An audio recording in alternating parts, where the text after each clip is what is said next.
చెప్పింది వినండి, తర్వాత రాదు.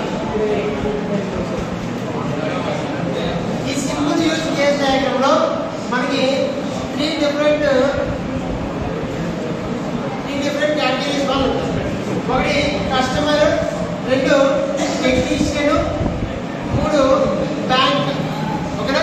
మనం ఇక్కడ బ్యాంక్ ఏటీఎం గురించి మాట్లాడుతాం. ఓకేనా? సింపుల్ యూజ్ కేస్ డయాగ్రామ్ లో మనకి ఈ కేటగిరీలో మనం యూజ్ చేసిన ఈ డిఫరెంట్ 1 2 3 4 5 6 ఒకటి balance checking, deposit, withdrawal, transfer, maintenance, repair, అంటే ఇవన్నీ కూడా మనం ఏటీఎం వర్కింగ్ ప్రిన్సిపల్లో చూస్తాం.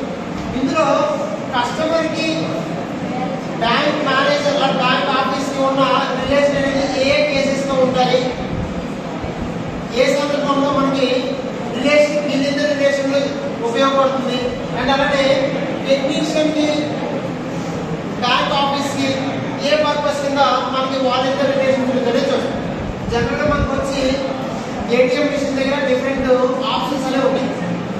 బ్యాలెన్స్ ఎంక్వైరీ అవ్వండి, డిపాజిట్ అవ్వండి, విత్డ్రాల్ అవ్వండి, ట్రాన్స్ఫర్ ఫౌండ్ అవ్వండి, different mini statement, different options ఉంటాయి. ఇవన్నీ కూడా కస్టమర్ డైరెక్ట్ గా బ్యాంక్ సర్వర్ నుంచి ఉపయోగించుకోవడం జరుగుతుంది. అండ్ నెక్స్ట్ వచ్చినప్పటికి ఇందులో ఏమైనా ప్రాబ్లమ్స్ వచ్చేటప్పుడు ఏదైనా మెయింటెనెన్స్ అవ్వండి, రిపేర్స్ అవ్వండి, దీనికి సంబంధించి ఏదైతే ఉందో అప్పుడు కస్టమర్ కి టెక్నీషియన్ కి ఎటువంటి సంబంధం ఉండదు. ఓకేనా?